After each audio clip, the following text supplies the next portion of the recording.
रेहाना और रवि की शादी के वक्त रवि के पास कुछ नहीं था।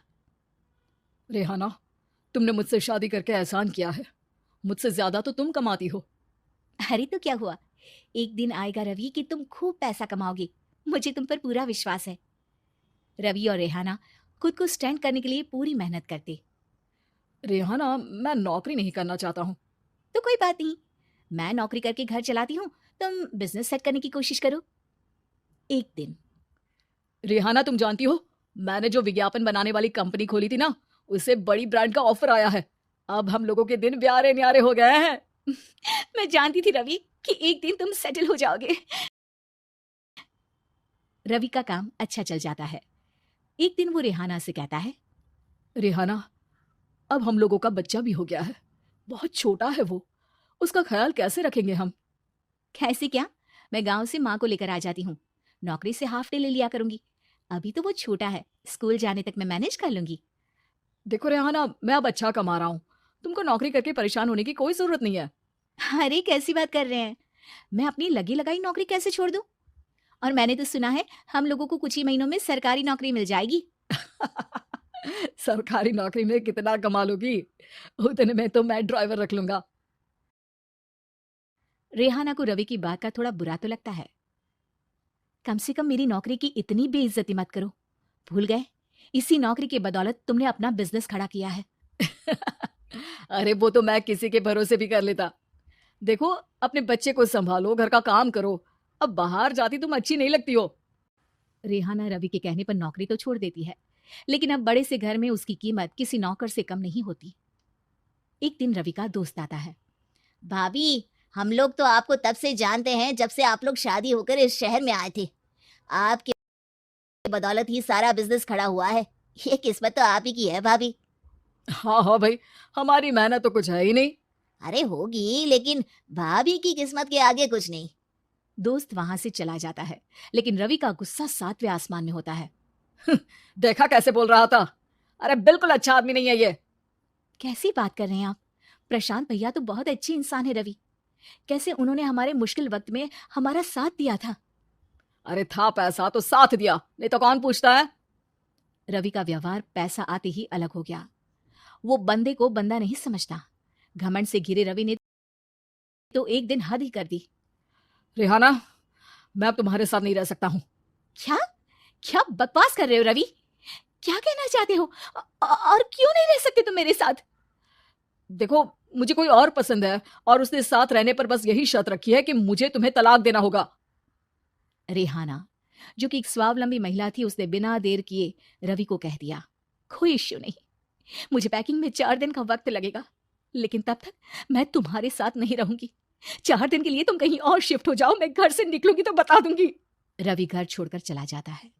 रेहाना को दुख होता है, वो रोती है, लेकिन व्यवहार से स्ट्रांग रेहाना को पति के वापस आने का और उसे सबक सिखाने का पूरा भरोसा था। फिर एक दिन, अरे शुशिका, कब शादी करोगे तुम मुझसे? यार मैंने तो सोचा था तुम शादी से पहले मुझे विदेश लेकर जाओगे, महंगी कार दिलाओगे। अरे सब दिला दूंगा, लेकिन पहले मुझसे शादी तो कर लो। हाँ हाँ, क्यों नहीं। मैं कुछ दिनों के लिए अपने मम्मी पापा के पास जा रही हूँ और लोगों से अपनी शादी की बात करूंगी। अरे शुशिका, कैसे रहूंगा मैं तुम्हारे बिना। अब तो शादी ही होने वाली है हम लोगों की। शुशिका रवि को छोड़कर चली जाती है। रवि घर आता है, जहां रेहाना को ना पाकर उसे सब अजीब लगता है। घर तो रेहाना के बिना कुछ नहीं है। बच्चे की याद भी आ रही है। चलो एक वीडियो कॉल कर लेता हूँ। रवि रेहाना को वीडियो कॉल करता है, लेकिन रेहाना फोन नहीं उठाती।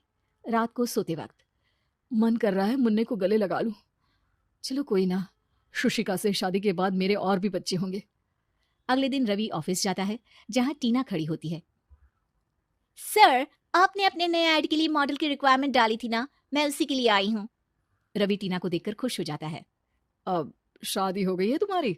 नहीं सर, बस अच्छा सा हैंडसम और अमीर लड़का देख रहे हैं मेरे मम्मी पापा। रवि के दिमाग से तो टीना को देखकर शुशिका का ख्याल भी खत्म हो जाता है। अरे यार, ये लड़की मिल जाए कितनी सुंदर है। शुशिका तो इसके आगे कुछ नहीं है। आह, अब क्या तुम्हें ऐसा नहीं लगता कि मुझसे मिलकर तुम्हारी ये खोज खत्म हो गई है? आप ना, आप तो 2 बच्चों की पापा लग रहे हैं। अरे नहीं नहीं, मेरी शादी तो हुई थी, लेकिन बीवी को किसी और से प्यार था, मुझे छोड़कर चली गई। खैर, टीना की दोस्ती रवि से हो जाती है, लेकिन 1 महीने बाद शुशिका रवि के पास वापस आती है। मेरे मम्मी-पापा तुमसे मिलना चाहते हैं, लेकिन उन लोगों को ये मत बताना कि तुम पहले से शादीशुदा हो, और हाँ, शादी से पहले अपनी सारी प्रॉपर्टी तुमको मेरे नाम करनी होगी। अरे पागल, अब मैं तुमसे शादी ही नहीं करना चाहता। भला ऐसी लालची औरत से कौन शादी करेगा? तभी वहां टीना आ जाती है। रवि, ये पागल सी औरत कौन है? देखो, तुमने ही कह दिया ना पागल, तो पागल ही है। पता नहीं कौन है, कह रही है शादी कर लो, लेकिन शादी से पहले अपनी सारी प्रॉपर्टी मेरे नाम कर दो। बोल तो सही रही है। वैसे तुम जानती हो, मेरी एक सहेली है, उसके पति ने उसे पैसा आते ही छोड़ दिया, जबकि उसको खड़ा करने वाली ही मेरी सहेली थी। और मुझे भी भरोसा नहीं है।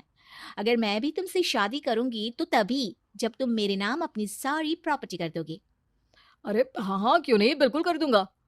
रवि और टीना की शादी की तारीख तय हो जाती है। वो अपनी सारी प्रॉपर्टी के कागज लेकर शादी वाली जगह पर पहुंचता है, लेकिन वहां टीना आती नहीं। रवि टीना को मैसेज करता है। कहाँ हो? सॉरी, मैं तुमसे शादी नहीं कर सकती। मुझे तुमसे भी ज्यादा पैसे वाला मिल गया। रवि को गुस्सा आ जाता है। वो गुस्से से सारा डेकोरेशन तोड़ रहा होता है कि वहां रेहाना आ जाती है। सर, क्या हो गया? क्या डेकोरेशन पसंद नहीं आई आपको? अ, तुम तुम यहाँ क्या कर रही हो? मैं यहाँ की डेकोरेटर हूँ। क्या आपको पसंद नहीं आई यहाँ की सजावट? रवि दौड़कर रेहाना के गले लग जाता है। मुझे माफ कर दो रेहाना। रवि रेहाना के गले लग जाता है और रेहाना टीना को थैंक्स का मैसेज करती है।